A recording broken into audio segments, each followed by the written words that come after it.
Today I'm chatting with Genevieve Brock. She's the head of acquisition and content for Business Australia, a network organisation for small to medium-sized enterprises.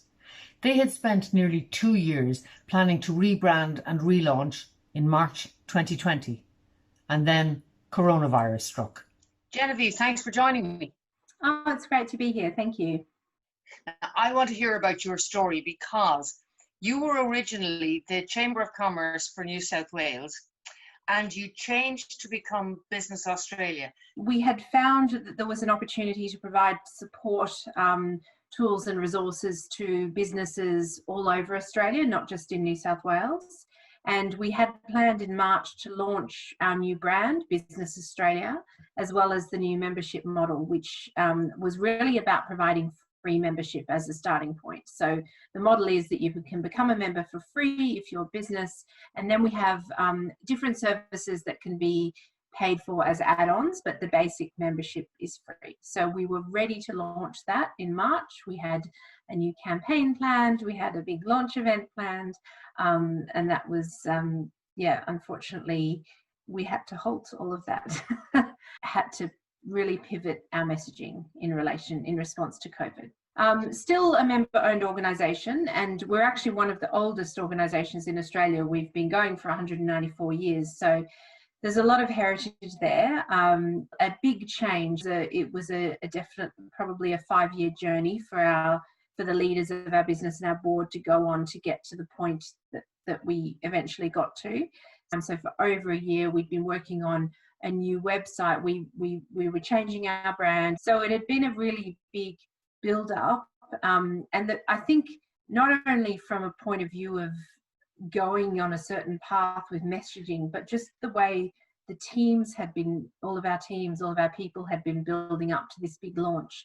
And then to have to just stop because the messaging that we were going to go out with was all about being in a business of better.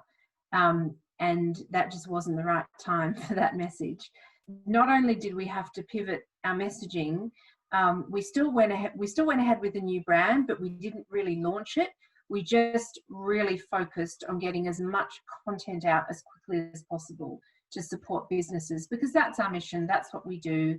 We basically had to do an internal restructure. Being in Australia, we were more removed, definitely, from what was going on in Europe and other countries. So I would say that in February, we were still planning the big launch, a big media event. As we got into early March, we were starting to think about we might not need to be able to even hold a big event. Not only was it not appropriate to have any kind of celebration, but it may not have been physically possible. We actually made the call that we wouldn't run that ad, but we would try and create a different ad that was with more appropriate messaging. And then the brand team turned around a new ad in a week, and we went to air on TV. I think we were one of the first brands on air with a COVID-related TV ad. I guess one of the unusual things about the older brand, even though we had been around so long, we had very low brand awareness. One of our members described us. I remember back in December, we heard from some of our members at our staff conference, and she said, "You're like the best kept secret. You know, once people know who you are, they realize everything you can do for them. It's fantastic, but nobody knows." So that was one of the reasons we were doing it. And in choosing the name Business Australia, we actually knew that even without a big, launch event and without all the media that comes along with that, we could probably still get away with it because of the nature of that name. It's people hear it and they think they already know it. There wasn't really a time where we even considered not starting to use that website and for that to be our new site. What was the message on the new advertising that you ran? We've been helping businesses for 194 years. And in times like this, it's even the help that we can provide can be even more relevant. So it was very much about the support and helping businesses and drawing on some of our heritage as well to just give that reassurance, was to let businesses know that we had tools and resources that could help them. Initially, there was very much, we saw it in terms of our call center volumes quadrupled. devastating to hear some of the stories, and there were a lot of businesses just trying to, survive, let alone even think about pivoting or thriving. So there were questions about redundancy, stand down, cash flow, mental health. All of those things were coming through, all about the government stimulus packages, because it was very complicated and very difficult to understand. So we were really responding to that quite initially quite a lot. But then we realized that, and we started to do a little bit of content about businesses who were either pivoting or they were benefiting from the situation. Okay, how do we make sure that we are getting out to everybody? I mean, in Australia, a big portion of our small business owners are migrants, and English is their second language. So what we did was we worked with a specialist organisation here to get our content out to those audiences. We didn't rewrite everything in different languages, but we did do, we had, I think, 6 different languages that we wrote, sort of landing pages which had snippets of content written in those languages that would then link through to more details. I mean, we had the advantage of, because we have such quite a few close ties with government, we were receiving the media releases from as they were being released to news outlets, so we were getting them at the same time. We also had one team member, a marketing coordinator. We just had her dedicated to keeping an eye on the news, to keeping an eye on what was going on. So whenever she was seeing something business related, she would let one of our content writers know, and then the writers would develop the content. Before there was a press conference, we did have a bit of an idea about what it was going to be about. So we had that advantage, and that, I guess, close to what's going on, our CEO in conversations with state and federal government. So we were able to prepare a bit in that way. We did start sending daily emails with all of the relevant content to get it out to our members. When there was a really significant piece of breaking news, we would send an email probably within an hour or 2 of it happening. We were making sure that our news page, we updated it. At a minimum, it was being updated twice a day with the latest case numbers. But often multiple times a day. So we added date and timestamps to that page so people knew that it was up to date. Normally our content team is just, in addition to myself, I've got a content lead and one other person, so only normally 2 people in the team. So when I talked about restructuring, we pulled a marketing coordinator from the acquisition marketing team. So she was the one keeping an eye on the news. The social media is a separate team. There's 2 people in that team. So we kind of broke down any sort of existing processes that we'd had with that team and just had a direct channel sort of through to social. And then we have some in-house writers who mostly work on very sort of technical in-product content. So they were temporarily shifted across to report into my content team, so that as the ideas came in for the content, we had writers there ready to write them. We also supplemented that with freelancers, and we also had an agency who always did content for us.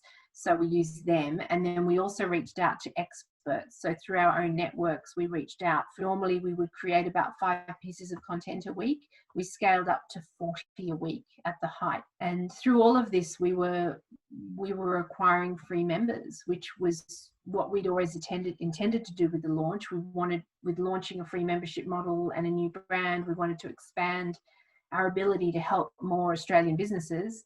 Through all of this, they were becoming members. And we've actually acquired over 10,000 new members since we launched in March.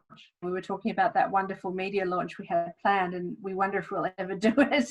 It seems a bit strange now, given how far we've gone with the brand. Businesses, I think, look, there are some businesses that won't recover. We are very concerned about what's going to happen with our stimulus package. It's one of the parts of it is called JobKeeper, which is paying sort of minimum wages for businesses who've had more than 30% impact on their revenue, and that lasts until, for their employees, covers all their employees and through to the end of September.